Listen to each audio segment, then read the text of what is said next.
Dan argumentasi para kiai itu ya, Kiai Wahid Hasyim, Kiai Bagus Hadikusumo ya, itu Kiai Kasman Singodimedjo, Tengku Muhammad Hasan, itu argumentasi dalam menerima Pancasila adalah argumentasi tauhid.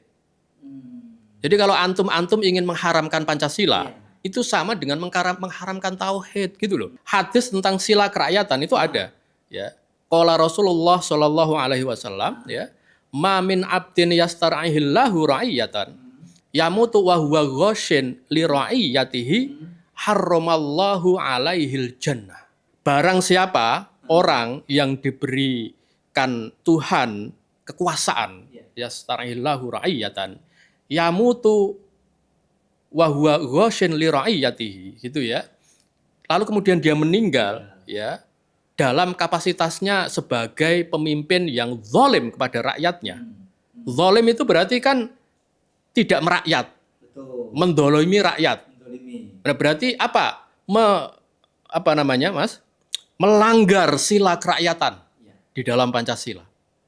Ya kan? Harramallahu alaihil jannah loh. Diharamkan surga baginya. Coba, diharamkan surga baginya. Coba bayangin. Iya. Itu sama dengan kafir. Masuk neraka kok.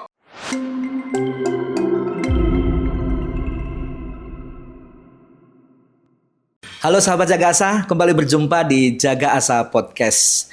Jaga Asa ini memang mempersembahkan pembahasan-pembahasan, diskusi untuk menjaga asa kita sebagai warga negara Indonesia yang ingin berkontribusi terhadap bangsa ini setidaknya melalui diskusi-diskusi ringan. Dan kali ini kita akan membahas hubungan Pancasila hari ini dengan ancaman-ancaman ideologi. Apakah ideologi transnasional masih mengancam? Ideologi yang membahayakan atau dianggap membahagiakan ini masih ada di bumi Indonesia ini? Kita akan membahas kupas tuntas lebih dalam dengan tamu kita yang sudah hadir di studio Jaga Asa Podcast. Selamat datang Mas Saiful Arif. Terima kasih Kang Asep. Terima kasih sudah datang di studio kami. Suatu kehormatan bagi saya untuk bisa hadir di sini. Mas Arif ini backgroundnya tenaga ahli Komisi Kajian Ketatanegaraan MPR, kemudian dosen Pancasila ya. Ini udah trustnya cukup tinggi nih. Sama Direktur Lembaga Ilmu Pengetahuan Pancasila. Ini unik nih, saya baru dengar. Mohon maaf. Apa itu? Bergerak di bidang apa? Ya itu LIPI-nya Pancasila. Oh. Ya kan dulu ada LIPI kan, Lembaga Ilmu Pengetahuan Indonesia. Nah ini LIPI-nya Pancasila. Jadi ini lembaga penelitian yang meneliti Pancasila sebagai ilmu pengetahuan, sebagai tradisi pengetahuan. Tradisi. Ya karena Pancasila itu sebenarnya adalah ilmu pengetahuan. Iya, gitu. Betul, sepakat.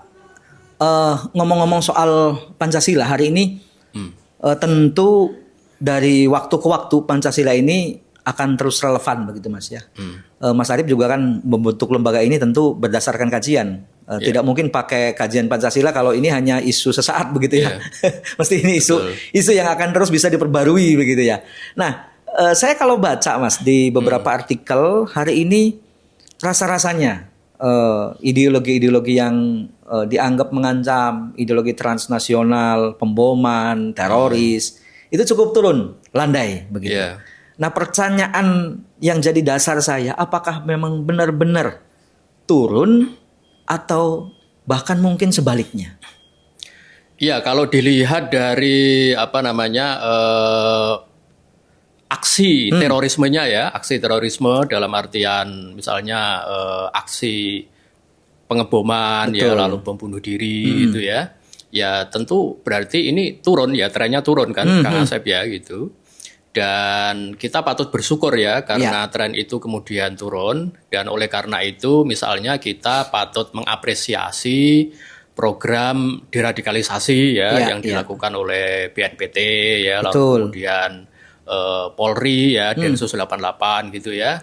Saya pernah terlibat di dalam beberapa penelitian tentang hal ini gitu, dan salah satu penyebab kenapa kemudian para mujahid para mujahid Daulah Islamiyah itu kemudian kembali ke pangkuan NKRI, itu salah satu penyebabnya adalah keberhasilan program deradikalisasi yang dilakukan oleh pemerintah BNPT, lalu kemudian Densus 88 ya Mas, dengan pendekatan ekonomi yang berkemanusiaan Iya, iya. mengembalikan mereka sebagai manusia yang punya kapasitas ekonomi di dalam kehidupan mereka gitu ya. Nah, lalu yang kedua juga tentu upaya dari pemerintah dalam menguatkan Pancasila kembali kan gitu ya, menguatkan Pancasila kembali ya berdasarkan saya sampai hafal itu perpresnya ya karena saya bagian dari itu ya. Kerja sehari-hari ya, Mas ya? Peraturan Presiden nomor 54 tahun 2017 ya tentang UKP-PIP, lalu peraturan Presiden nomor 7 tahun 2018 tentang BPIP kan gitu ya. BPIP. Nah, jadi Pancasilaisasi ya, mempancasilakan kembali masyarakat itu kan aktif gitu ya, sejak era Pak Jokowi sampai Presiden Prabowo sekarang kan, apalagi kan di Astacita Pak Prabowo ini kan pengokohan Pancasila itu dijadikan sebagai misi nomor 1 ya dalam Astacita pemerintah dan itu dimasukkan di dalam RPJMN gitu ya Mas gitu. Mas Arif, kalau boleh sedikit saya simpulkan, apakah bisa ditarik kesimpulan bahwa dengan turunnya ton ini, dengan keberhasilan pemerintah itu juga berarti salah satu bukti bahwa Pancasila jadi benteng yang kokoh untuk melawan ideologi itu. Oh iya, itulah yang kemudian membuat kita menyebut Pancasila itu sebagai jati diri bangsa, Kang Asep itu. Dan itu sudah terjadi sejak zaman Pancasila itu dilahirkan gitu loh. Gitu kan. Kita kembali ke sejarah ya. Saya akan menjawab dari perspektif sejarah gitu Kang Asep. Jadi kan di sidang pendirian negara ya, sidang BPUPKI yang pertama gitu, itu kan ada 2 kelompok ideologi Kang Asep. Kelompok Islamisme yang ingin mendirikan negara Islam. Jadi saat itu bapak-bapak pendiri bangsa 20%-nya ya termasuk tokoh NU dan Muhammadiyah itu ingin mendirikan negara Islam. Ya boleh kan, sah saja kan. Sah saja karena itu gagasan. Itu gagasan dan itu memang ya kan itu gerakan keagamaan kan ya memang harus mendirikan negara berdasarkan idealisme agama kan gitu kan. Nah itu 20%-nya ingin mendirikan negara Islam di sidang Badan Penyelidik Usaha Persiapan Kemerdekaan itu. Nah, 80%-nya mendirikan negara kebangsaan, tapi yang sekuler, Kang Asep. Yang sekuler, negara kebangsaan yang sekuler. Misalnya Bung Hatta, Mr. Yamin, Mr. Supomo itu menolak gagasan negara Islam dengan alasan ya negara Islam itu hanya untuk umat Islam. Kita kan ingin mendirikan negara kebangsaan. Nah itu benturan 2 ideologi itu menciptakan deadlock Kang Asep. Gitu. Jadi sidang pendirian negara yang pertama kali itu sempat mengalami deadlock. Deadlock itu artinya apa? Kelompok Islam ingin mendirikan negara Islam sendiri. Gitu kan. Ini siapa yang cerita? Yang cerita itu anggota BPUPKI dari NU. Siapa? Kiai Maskur. Kiai Maskur. Beliau bercerita seperti itu. Nah, maka ketika Soekarno ya kan melihat deadlock ini ya tanggal 1 Juninya itu dia mengusulkan Pancasila gitu loh. Nah, Pancasila itu sebenarnya adalah nasionalisme Islami. Nah, saya gitu. Jadi nasionalisme yang Islami, Islamic nationalism itulah Pancasila. Kenapa? Gitu kan. Kenapa? Karena 4 sila yang sejak awal diusulkan oleh Soekarno itu kan sila-sila kebangsaan, Kang Asep. Kebangsaan, kemanusiaan, kerakyatan, dan keadilan sosial. Nah, ditambah dengan sila ketuhanan yang Maha Esa. Gitu. Jadi pidato 1 Juni Soekarno ya, pidato kelahiran Pancasila oleh Soekarno itu ya, itu memasukkan sila ketuhanan yang Maha Esa. Nah, sama dengan yang ada di dalam Pancasila dasar negara sekarang itu gitu. Nah, keberadaan sila ketuhanan yang Maha Esa itulah yang membuat kelompok Islam mau menerima Pancasila begitu loh Kang Asep. Kenapa? Karena sila itu mencerminkan tauhid. Gitu. Itu titik kompromi. Iya, titik temu. Titik temu antara Islamisme dan nasionalisme gitu ya. Itu ada di dalam Pancasila itu gitu loh gitu. Nah, maka kemudian ya mungkin meskipun sempat terjadi revisi dalam Piagam Jakarta ya kan, ada ketuhanan yang bersyariah gitu. Nah, tapi tokoh seperti Kiai Wahid Hasyim dari NU itu adalah pemegang kata kunci ya dalam merumuskan Pancasila dasar negara gitu. Kenapa? Karena Kiai Wahid Hasyim ini adalah tokoh yang mau menerima penghapusan 7 kata ya, ketuhanan dengan kewajiban menjalankan syariat Islam ya, dan menggantinya dengan ketuhanan yang Maha Esa Esa. atas dorongan Bung Hatta. Sedangkan ketuhanan yang Maha Esa itu adalah sila yang sejak awal diusulkan oleh Soekarno. Nah, argumentasi dari Kiai Wahid dalam hal itu, Kang Asep, itu karena gitu ya, sila ketuhanan yang Maha Esa itu adalah cerminan dari tauhid di dalam teologi Islam. Ya, ya. Nah, itulah yang membuat Ki Bagus Hadikusumo dari Muhammadiyah, ya, Kasman Singodemejo dari Muhammadiyah, Tengku Muhammad Hasan dari Aceh itu mau menerima sila ketuhanan yang Maha Esa itu. Maka di mana-mana, Kang Asep, ya, di mana-mana saya tuh menyatakan bahwa gitu ya, Pancasila itu ya jangan diharamkan, gitu ya. Kenapa? Karena sila ketuhanannya yang merupakan sila pertama itu adalah cerminan dari tauhid dalam tradisi Islam. Betul. Gitu loh. Jadi Pancasila itu adalah dasar negara yang katakanlah tauhidi gitu loh. Tauhidi gitu loh. Nah, sedangkan tauhid itu kan sumber bagi syariah. Kan gitu. Kan syariah itu kan dihapus tuh dalam Piagam Jakarta. Nah, kata Kiai Wahid Hasyim berdasarkan kaidah fikih ma la yutraku kulluh la yutraku julluh gitu ya. Jadi ketika syariah itu dihapus tapi gantinya adalah tauhid. Sedangkan tauhid itu adalah sumber bagi syariah, sudah, kita harus menerima Pancasila. Nah, maka kalau misalnya ya aktivis Hizbut Tahrir aktivis Jamaah Islamiyah gitu ya. Itu tahun lalu itu saya ceramah seperti ini di pesantren Ngeruki, Kang Asep. Oh, di Solo. Iya. Gitu. Saya kasih penjelasan historis seperti ini gitu ya ke muridnya Ustadz Abu Bakar Bashir. Gitu. Saya jelaskan kepada para mujahid itu ya, para ustadz itu yang menolak Pancasila, saya sampaikan, loh, sebenarnya ya kalau kita baca pidato 1 Juni Soekarno gitu, itu sila kelima yang diusulkan oleh dia itu bertakwa kepada Tuhan yang Maha Esa. Jadi ketakwaan sebenarnya. Gitu. Nah, seberapa jauh, Mas, dari sila-sila ini memfilter? Kalau sila ini kan, kalau disebut konsep, ini konsep ilmu pengetahuan yang tadi yang Mas Arif sampaikan begitu ya. Dalam prakteknya nih, sehingga ideologi-ideologi transnasional ini bisa terfilter dari sila-sila ini sejauh mana? Ya, jadi kan pertama menfilternya itu dengan cara memberikan pemahaman ya kepada mereka yang sudah terkontaminasi oleh virus radikalisme ini itu dengan menyatakan bahwa itu loh, belajar sejarah dong. Belajar sejarah perumusan Pancasila gitu di mana gitu loh. Pancasila itu meskipun diusulkan oleh Soekarno gitu ya, itu kata kunci ya, pemegang ketok palu dalam menuju perumusan Pancasila dasar negara itu tokoh-tokoh Islam. Tokoh-tokoh Islam. Gitu loh. Dan argumentasi para kiai itu ya, Kiai Wahid Hasyim, Kiai Bagus Hadikusumo ya, itu Kiai Kasman Singodemejo, Tengku Muhammad Hasan, itu argumentasi dalam menerima Pancasila adalah argumentasi tauhid. Jadi kalau antum ingin mengharamkan Pancasila, itu sama dengan mengharamkan tauhid gitu loh. Gitu. Jadi pendidikan sejarah ya Mas, pendidikan sejarah Pancasila terutama perspektif Islam ya itu sangat dibutuhkan ya. Betul.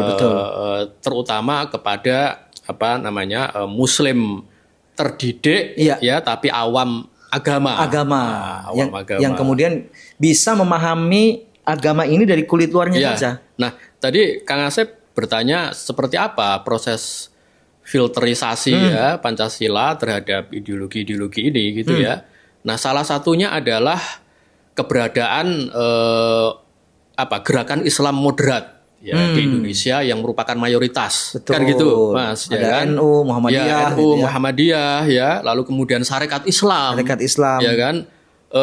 Anggota Panitia 9 Promus Piagam Jakarta itu kan organisasinya dari NU ya, lalu Muhammadiyah, Sarekat Islam ya, lalu kemudian dari Aceh itu keterwakilan dari Aceh. Nah, jadi Pancasila itu dari perspektif Islam adalah hasil ijtihad kan gitu. Ya Mas, para tokoh Islam yang mewakili ormas-ormas atau gerakan Islam terbesar gitu loh di Indonesia. Ya, atau kalau misalnya NU itu merupakan organisasi Islam terbesar di dunia, Iya, iya. nah berarti kan dia terbesar di dunia. Betul. Atau kalau Muhammadiyah itu adalah organisasi dengan kekayaan organisasi Islam yang paling kaya di dunia, nah berarti kan Muhammadiyah juga seperti itu. Betul, Nah, betul. Nah, gerakan-gerakan radikal ini gitu ya, itu kan mereka seperti itu kenapa?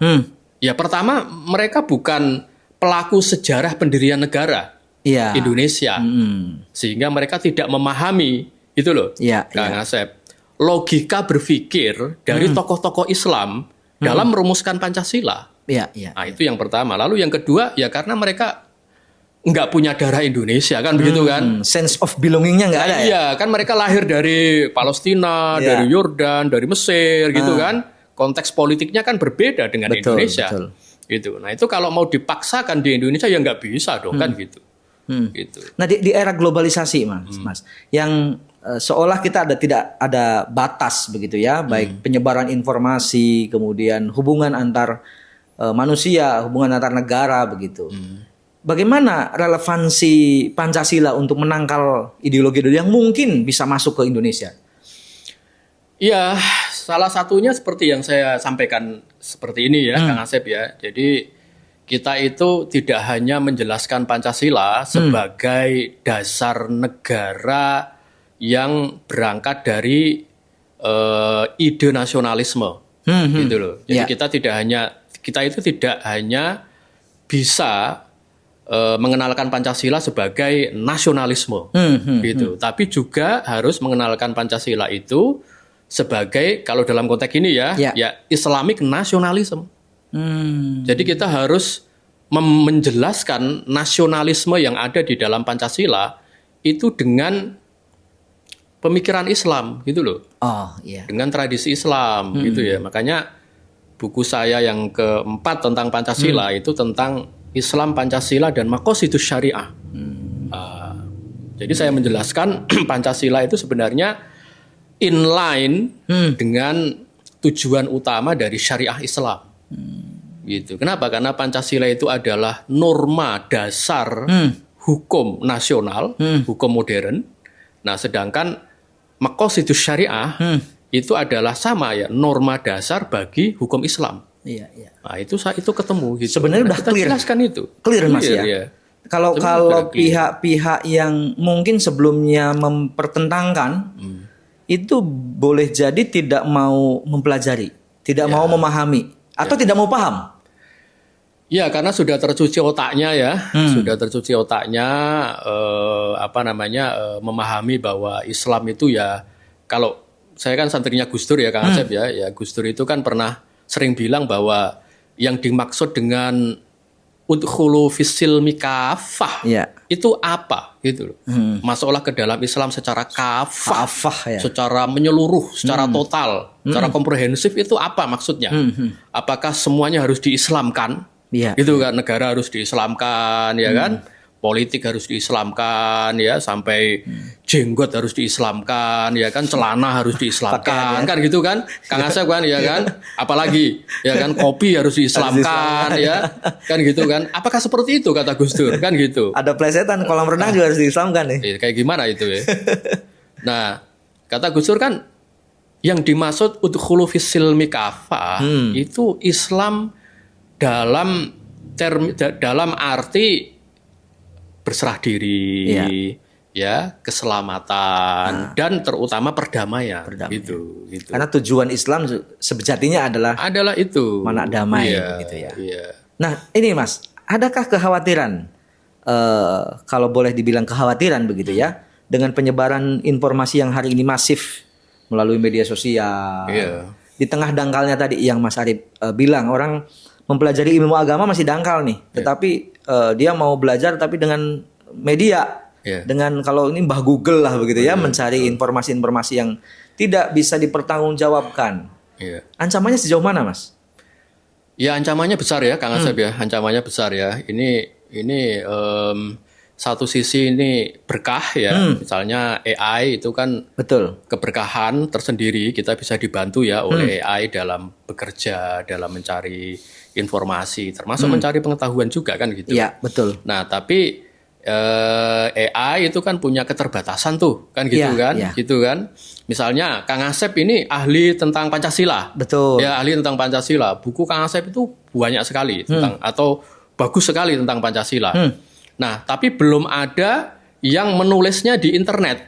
Oh. Kan gitu kan. Belum ada yang menulis di platform digital. Iya, iya. Nah, otomatis kan nggak bisa dibaca oleh AI itu. Kan gitu. Nah, oleh karena itu berarti karya Kang Asep, pemikiran Kang Asep yang bagus itu ya akhirnya tidak bisa dihadirkan oleh AI kepada usernya kan gitu Iya, kan. iya, Nah, iya. akhirnya yang disampaikan oleh AI itu ya informasi-informasi yang itu Yang permukaan sudah, ya dan salah gitu ya, Kang gitu ya. Nah, oleh karena itu ya memang ya terutama negara lalu dunia pendidikan ya, paling penting dunia pendidikan ya, terutama pesantren gitu ya. Nah, itu harus masif tuh Kang Asep tuh ya melakukan proses ya katakanlah pendidikan Pancasila yang benar. Betul. Kalau pesantren berbasis tadi yang disebutkan NU, Muhammadiyah begitu ya. Saya pikir kita tidak ada masalah begitu ya. Mungkin pesantren-pesantren yang tidak jelas wujudnya itu yang ideologinya nggak jelas yang mungkin bisa harus diwaspadai begitu Mas. Iya. Dan ini Mas terkait dengan tadi media sosial, penggunanya ini kan kebanyakan generasi muda nih. Ada nggak kekhawatiran itu bisa meracuni generasi muda kita yang kemudian ini kan nanti bonus demografi nih. Iya. Ada kekhawatiran itu dari Oh seorang ya pengamat? sangat ya. Memang ya apalagi kan ini kan persoalannya kan Indonesia itu Kang Asep itu kan negara dengan literasi terendah. Iya. Nomor 2 dari bawah tuh. Sering kita baca tuh di artikel-artikel. Iya, itu udah ya kan tingkat minat baca buku ya, baca buku Indonesia itu kan di atas mana itu? Di atas Afrika atau mana itu ya gitu kan. Nah, dari ini bawah. Dari bawah kan gitu kan. Jadi kita ini adalah negara dengan tingkat literasi sedunia dari bawah gitu. Tapi negara dengan pengguna medsos yang paling tinggi kan gitu kan. Dari atas nomor 2 misalnya kan gitu kan. Pengguna Twitter, pengguna Facebook, nomor 2 di bawah Amerika, di bawah India kan gitu. Paling tinggi. Dan akhirnya jadi paling cerewet. Iya, Kan fisik gitu. ya. Iya, sumbu pendek kan gitu Iya, kan. iya. Nah, sumbu pendek itu kenapa ya? Karena nggak pernah mengalami apa yang sekarang disebut oleh Pak Menteri Pendidikan, Pak Abdul Mukti itu dengan deep learning kan gitu. Deep learning. Nah, deep learning itu yang penting sekali. Nah, ngomong-ngomong nyinggung Pak Abdul Mukti ini, sejauh mana kurikulum kita sudah membentengi siswa, membentengi mahasiswa terhadap ideologi-ideologi yang tidak benar itu tadi. Jadi internalisasi Pancasila ini udah benar nggak sih di sekolah kita? Ya, sekarang itu kan pendidikan Pancasila sudah diwajibkan kembali Kang Asep ya, gitu ya. Itu kan ada peraturan pemerintah tersendiri tuh ya, nomor 54 atau berapa tahun 2021 itu Kang Asep itu yang mewajibkan kembali pendidikan Pancasila. Nah, tapi Undang-Undang nomor 20 tahun 2003 ya tentang sistem pendidikan nasional itu belum mewajibkan pendidikan Pancasila Kang Asep. Undang-undangnya tidak mewajibkan pendidikan Pancasila. Sejak tahun 2003 loh. Nah, maka Pak Jokowi kemarin itu sama Mas Menteri Nadiem Makarim kan mendorong PP nomor 54 tahun 2021 untuk mewajibkan ya pendidikan Pancasila itu. Artinya pendidikan Pancasila sudah diwajibkan kembali di semua jenjang pendidikan kita, gitu kan ya, dari PAUD sampai perguruan tinggi. Nah, tapi saya punya kritik gitu ya, saya punya kritik terhadap itu loh, Kang Asep loh. Kurikulum. Kurikulum dan konsep pendidikan Pancasila yang dicanakan oleh pemerintah. Mudah-mudahan didengar sama Pak Menteri nih. Iya. Pak Abdul Mukti nih, ada masukan nih Pak. Iya. Nah, kritik saya? Kritik saya adalah itu tadi Kang Asep, pendidikan Pancasila itu dari dulu sampai sekarang, gitu ya. Itu hanya mengenalkan Pancasila sebagai ideologi dasar negara dan ideologi nasional. Oh, harusnya? Gitu. Harusnya nasionalisme religius. Hmm. Gitu loh. Nasionalisme yang berangkat dari tradisi keagamaan. Gitu ya. Enggak hanya Islam. Ya, Betul, semua betul, tradisi betul. agama itu harus gitu kan setelah menghadirkan nasionalisme ya, mendidikkan nasionalisme gitu. Gitu, nilai-nilai kebangsaan Iya, gitu loh iya, Kang iya. Asep gitu kan. Maka hal kedua yang harus dilakukan oleh pendidikan Pancasila kita itu harus menghadirkan Pancasila itu dengan tradisi keagamaan. Gitu loh, tradisi keagamaan. Nah, Mas Arif, Hmm. untuk menyampaikan yang tadi Mas Arif sampaikan itu begitu ya, tenaga pendidik ini kan tidak semua sama nih Oh iya. grade pemahamannya. Oh Berarti iya. harus ada upgrade. Oh iya, harus ada upgrade. Tantangan tersendiri juga itu ya. Oh iya. Ini Mas Arif bisa laku nih kemana-mana nih kalau bintek-bintek. Iya itu. Ya sayangnya kan saya tuh juga tim penulis buku pendidikan Pancasila kan Iya, Mas iya. Sep. Tapi kan namanya itu program negara kan. Iya, Saya kan juga di MPR kan. Tapi MPR ini kan legislatif ya, Iya, legislasi ya legislasi. gitu ya, bukan eksekutor kan gitu kan. Nah, tapi akhirnya ya saya sebagai penulis ya nulis ya tentang hal ini gitu ya. Iya. Itu. Jadi kenapa kemudian ya anak-anak muda yang tergabung dengan Hizbut Tahrir ya, Ikhwan Nul Muslimin ya, itu mengharamkan Pancasila. Iya. Gitu ya, karena mereka nggak bisa memahami gitu ya. Misalnya nih, ya, pemikiran Bung Hatta tentang Pancasila Iya. yang menyatakan bahwa sila ketuhanan yang Maha Esa di dalam Pancasila itu adalah kalau bahasa puitisnya cahaya yang menyinari sila-sila di bawahnya. Gitu loh. Causa prima. Ya kan, Tuhan itu kan causa prima, Ya. ya, sebab dari semuanya. Betul. Nah, Betul. Dalam Pancasila ini menurut Bung Hatta, karena Bung Hatta itu kan perumus Pancasila juga kan gitu ya. Itu tadi Kang Asep. Jadi sila ketuhanan itu menyinari sila-sila di bawahnya sehingga sila kemanusiaan itu saya sampaikan. Saya sering ceramah kayak gini Kang Asep. Makanya saya juga sering disebut Ustadz Pancasila juga. Iya. Cocok nih. Iya gitu loh. Gitu loh. Makanya sila kemanusiaan ya, sila kemanusiaan itu ya, nilai kemanusiaan itu perintah Tuhan. Perintah Gusti Allah. Iya, Gitu ya. Misalnya di dalam Maqasidus Syariah ya itu kan hifdzun nafas ya, hifdzul mal, hifdzul akal ya, Iya. hifdzul air ya, itu kan hak asasi manusia tuh. Betul. Kan gitu kan? Nah, lalu sila kebangsaan ya, kebangsaan itu ya perintah Tuhan juga kan gitu loh. Gitu kan? Kan ada ayatnya semua tuh gitu kan. Ada. Iya. Bahkan demokrasi gitu ya, itu ada ayatnya juga kan gitu ya. Ayat syura ya tentang musyawarah. Ya, lalu kemudian hadisnya juga ada gitu loh. Saya ini sudah agak lupa karena beberapa tahun lalu itu jadi ustadz. Tapi saya agak ingat nih ya, hadis tentang sila kerakyatan itu ada. Ya, qala Rasulullah Shallallahu Alaihi Wasallam ya, ma min abdin yastar'ihillahu ra'iyatan yamutu wa huwa yamutu wa huwa ghashin li ra'iyatihi harramallahu alaihil jannah. Itu loh. Ya. Ma min abdin yastar'ihillahu ra'iyatan. Ma min abdin kan gitu orang pesantren ya. Ma utawi opo kan gitu ya. Ma min abdin ya jadi barang siapa orang yang diberikan Tuhan kekuasaan yastar'ihillahu ra'iyatan yamutu wa huwa ghashin li ra'iyatihi gitu ya.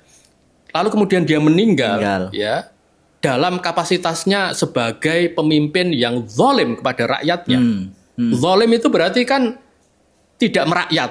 Betul. Mendolimi rakyat. Mendolimi. Nah, berarti apa? Mas?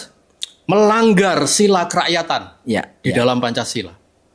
Ya kan? Harramallahu alaihil jannah loh.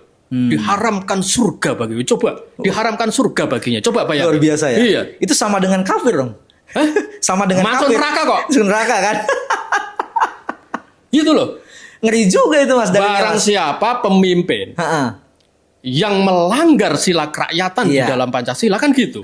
Yang zalim kepada rakyatnya masuk neraka.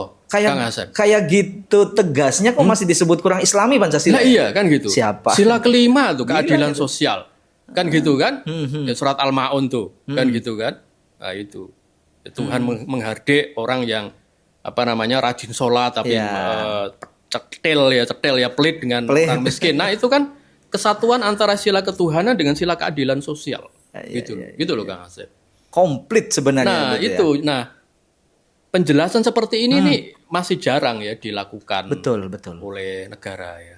Dan memang tadi PR-nya kemudian adalah selain usulan dari Mas Arif sampaikan, PR-nya adalah di para pendidik-pendidik ini kalau pendidik gitu kan, atau di tokoh masyarakat ini yang kemudian harus bisa memahami arti yang tadi Mas Arif sampaikan, Pancasila terinternalisasi begitu. Sering tadi saya sampaikan, saya tahun lalu itu ceramah seperti ini di pesantren Ngeruki ya, dan saya mempancasilakan itu ya para tapi aman ya, Mas, Abu Bakar Ba'asyir berbaiat Pancasila ya. Tapi gitu. aman di sana ya? Aman ya? Sangat aman sekali.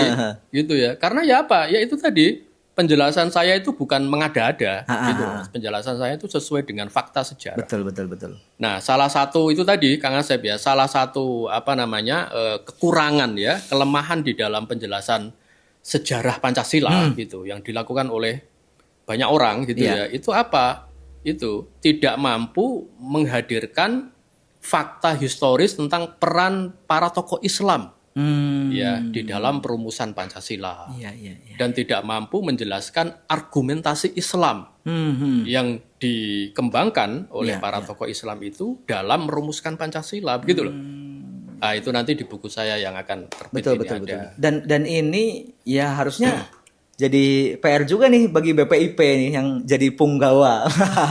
BPIP ini kan BPIP yang dulu Mas Arif berada di sana begitu ya. Ini kan jadi punggawa untuk bagaimana Pancasila ini terinternalisasi. Karena ini lembaga yang sahih kan di bawah presiden yang terus menyuarakan soal bagaimana Pancasila ini tetap menjadi dasar, bisa diamalkan, diaplikasikan dalam kehidupan sehari-hari, termasuk diantaranya adalah untuk membentengi. Nah, nyinggung itu Kang Asep ya. Dulu itu malah di era BP7. BP7 ya. Zamannya Pak SBY. Pembinaan pendidikan P4. Zaman Pak Harto, Orde Baru. Pak Harto. Iya, P4. Betul. Itu kan ada penataran P4 tuh. Betul. Nah, itu ada program penataran P4 untuk umat Islam. Bukunya itu ada. Kayak tadi itu ayat-ayat gitu ya tentang sebenarnya kan persoalannya kan bukan hanya kita melabeli sila-sila itu dengan ayat-ayat suci ya, tapi harus dengan argumentasi. Kalau istilah teman-teman Nahdlatul Ulama itu harus madhabi begitu loh. Ya, gitu ya. Pola berpikir yang Islamik gitu. Nah, itu pernah ada itu Kang Asep gitu loh. Dan Gus Dur ya saat itu sebagai ketua PBNU itu adalah apa namanya? Pembicara, kalau dulu Manggala kan ya, Manggala ya, pembicara utama ya Pancasila di kalangan Islam, terutama di kalangan NU, dan beliau menjelaskan salah satunya seperti saya menjelaskan cara. Nah, tadi ini. Kalau Mas Arif sudah menyampaikan kalau Islam udah clear begitu ya. Nah, ini dengan agama lain deh, misalnya ada Kristen, Katolik, Hindu, Buddha dan sebagainya. Bagaimana menginternalisasikan agama-agama itu dengan Pancasilanya? Iya, semuanya clear. Semuanya clear ya. Kenapa? Karena kan sila ketuhanan yang Maha Esa di dalam Pancasila itu punya wajah ganda, Kang Asep. Gitu. Satu sisi dimiliki terutama oleh Islam. Karena memang tokoh yang dimintai persetujuan atas sila ketuhanan yang Maha Esa ini adalah tokoh Islam. Kenapa? Karena kan pada awalnya tokoh Islam mengusulkan ketuhanan yang bersyariah kan gitu, Kang Asep. Jadi satu sisi sila ini adalah perwakilan dari teologi Islam. Tapi pada saat yang bersamaan, ya dua sisi dari mata uang, sila ini adalah sila tentang ketuhanan yang universal, gitu, ketuhanan yang universal, gitu ya. Dan itu yang dimaksud oleh Soekarno ketika mengusulkan sila ketuhanan yang Maha Esa di pidato 1 Juninya itu, gitu. Nah, maka kemudian sila ketuhanan yang Maha Esa itu berarti dua, bermakna dua, Kang Asep. Yang pertama, ketuhanan yang Maha Satu, Esa, ya. Lalu yang kedua, ketuhanan yang menyatukan. Nah, gitu loh, menyatukan. Ya, karena kan ketuhanan yang Maha Esa itu diusulkan oleh Soekarno pada 1 Juni itu dalam rangka nilai ketuhanan yang mewakili semua agama dan menyatukan keragaman agama gitu kan di bawah panji kebangsaan Indonesia gitu. Dan clear semua itu. Clear ya. Makanya seorang Ki Hajar Dewantoro, ya, Ki Hajar Dewantoro ini anggota PPKI Kang Asep ya. Beliau nulis buku tentang Pancasila loh, tahun 50 itu ya, beliau menyatakan seperti itu gitu loh.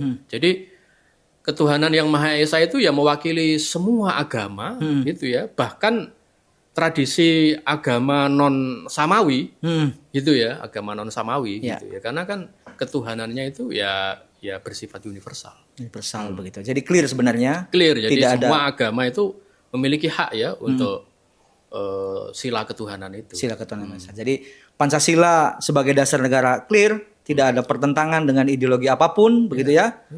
Terutama yang ada di bangsa ini, dan tentu ideologi-ideologi yang mau merusak bagi bangsa ini bisa ditangkal apabila benar-benar sila-sila tadi sudah terinternalisasi, diamalkan dalam kehidupan sehari-hari sebagaimana tadi yang Mas Arif sampaikan. Mas Arif, makasih sudah datang di Terima Go kasih, Podcast. Kang Asep. Sungguh mencerahkan ini.